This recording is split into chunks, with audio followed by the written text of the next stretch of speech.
Al may be boring, but his guests aren't. It's Al's Boring Podcast. Oh, hi there. Al Dukes here. And my guest today on the podcast is Damon Amendolara. Well done. Did I nail that? You really did. You work at the CBS Sports Network, the radio division of that. This is a little confusing because there is a CBS Sports Network on There is, TV, yes. which you guys are simulcast on. You're not on that one. No. You're on the radio. But then there's a CBS Sports Radio Network. Right. So And we're not on that one. That's correct. You are. That's correct, yeah. You also, I see your face on the NFL Network. Yeah. When they do like the top lefty quarterback touchdowns of the 80s, you'll comment on Top those 10 things. Bengals collapses I might Yeah. opine on a few That's times. good. Do you ever get to do those things like the I love the 80s and 90s and things, or no? I never got to do them That's except like a similar thing. I never got to do them except like in a local form. When I was working in Kansas City, they did this short series, and it was, top 10 Royals moments or top 10 Chiefs blowouts or stuff like that, and I got to do it. But I grew up, not really grew up, but I love the 80s. I love the 90s. I love the new millennium. Right? I think that's what it's called. I love the 70s. And I just thought that those were the coolest kind of platforms. Yeah. Because it sewed everything together, like pop culture and sports and lifestyle. And top 10 kind of took that, which is cool. Yeah, I love the normally when we go to do the shows at the Super Bowl, the NFL Network will bang out a bunch of those shows because they've got guys like you and Boomer and Craig already in one location. Yeah, we're in. So they set you up. They go, today we're doing Seattle Seahawks quarterbacks, and you'll just comment on all those guys. Shooting fish in a barrel. You got all of the football opinion makers in one room on Radio Row, and you just put them on an ancillary ballroom and just go, okay, just start riffing. Right. Riff on these things. Now, do you ever get confused with the wide receiver Danny Amendola? Well, I never did. Name alone. You don't look like him, I don't think. I never did, but I was working in Boston when he was signed by the Patriots. And so suddenly there was this kind of identity crisis, right? Because nobody really knew Danny Amendola when he was a off-injured, terrible wide receiver for the Rams. When he was at Texas Tech, I always made the joke, that's my long-lost cousin, Danny Amendola. But I have the R-A at the end of my last name, so it's not quite.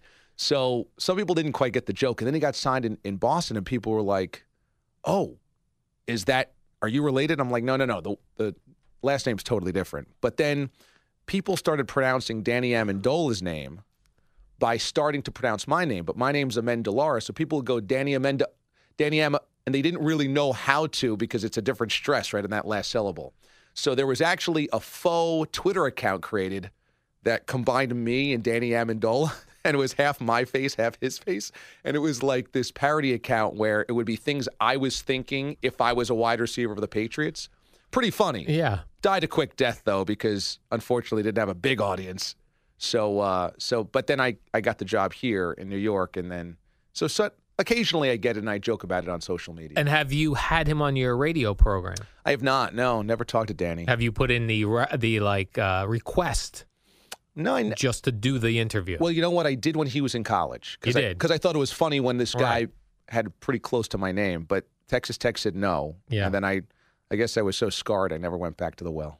Now, you are on the CBS Sports Radio Network. You do 6 to 10 p.m.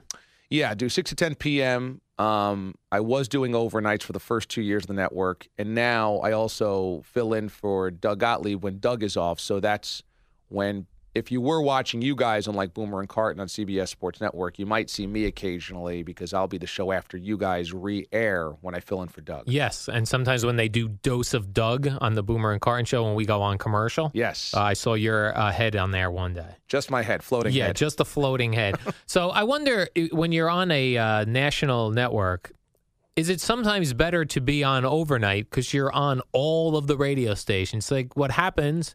if a local station across the country has a couple local shows, a lot of times they'll have a morning drive show or an afternoon drive show or both.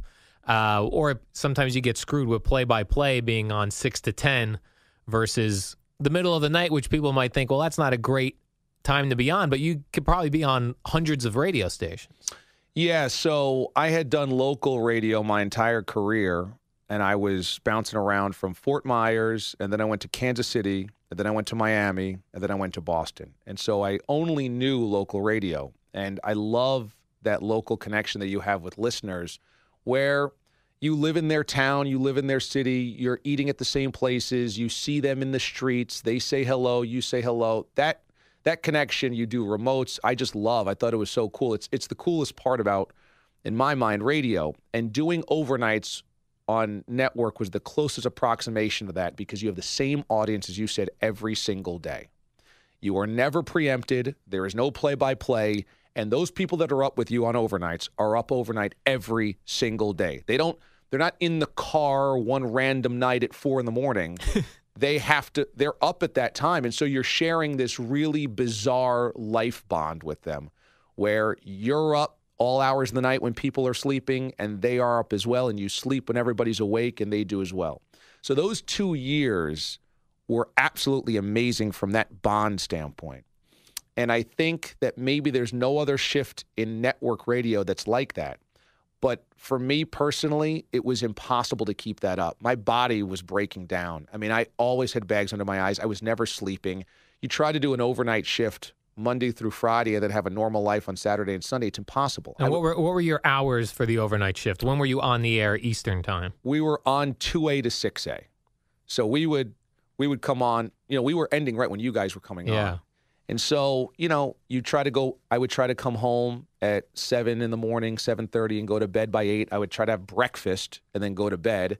And you try to sleep until 2 or 3, but you never get a good night's sleep because it's a good day's sleep. And in New York, there's cars honking and there's construction. And you always feel like you're missing something during the day. And then I would go to bed on a random weekend night, try to get to bed at a decent hour at 10 or 11. I would be up at 2 a.m. for no reason, and I just couldn't get back to bed. So it was miserable, and I have such admiration and respect for the people that do that for the rest of their lives, like Tony Page that has done it on the Fan forever.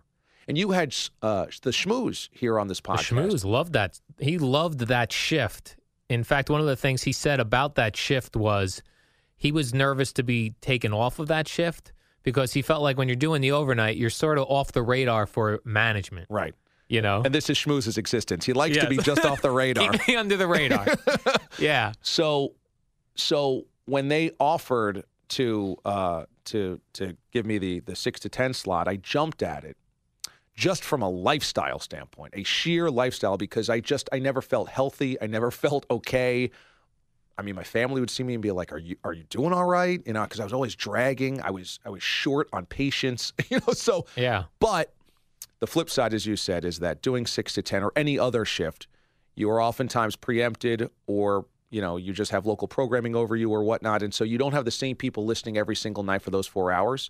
So I miss that bond that we had on the overnights, but my body just would never have allowed it to keep going. I mean, I would have quit radio. And does that change how you, I know you have some of your staff on the air, right? Some of your producers or board ops, those guys make it onto the air.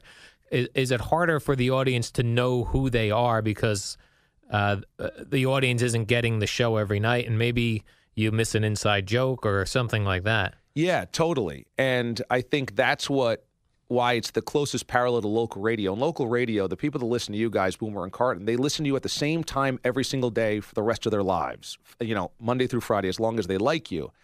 And so whatever you're talking about, if they didn't hear it live, they'll get the joke the next day because you'll reference it or a caller will reference it or something. It's part of this. You're part of the family and everybody's talking about the same things. When we're on, I do feel like there's people that won't get to hear us on a Tuesday and Thursday because there's a Wake Forest basketball game on, and then they'll hear us on a Friday and we'll be joking about something and they would have wanted to hear it, but they couldn't. So that is a little tough, but I do think that's where technology is great now. I really push our stream at cbssportsradio.com, the app, the CBS Sports app, and on iTunes, we have full shows there. So if you couldn't listen to the show and you wanted to, now you actually can without just punching that radio dial. Right. And where were you just before you took the overnight job on the network? I was in Boston at 98.5 The Sports Hub. A CBS Sports station. I was doing evenings, actually, kind of the same time slot. I was doing 6 to 11. Now, did they have any play-by-play on that station? Yeah, we had the Patriots and the Bruins at that time. Patriots never really played on weeknights. The Bruins would, but But hockey's one of those things where you might play twice a week and the season's only half the year. So we were preempted, but I would come on after the Bruins games as well for a few hours. So, but it was pretty consistent. And especially during the summer, once the Bruins were over, I was on the same 5 hours every single night, for whatever that was, 6 or 7 months. And you would do, when you're in Boston or the host here at WFAN, all of your topics and all the things you're talking about are all devoted to the local teams and those sports that are hot there. So like in New York, baseball's hot. I'm sure the same in Boston. Football. Boston's probably a little more of a hockey town, or as far as being able to talk about it on the radio, than New York is. But and then you shift to a national show. I always wonder, like, how do you pick the topics versus a local show when you're really, I think there's like benefits and things good about it, things bad. One here, like Tom Coughlin just stepped down from the Giants as we're taping this. That will be the main topic for like a week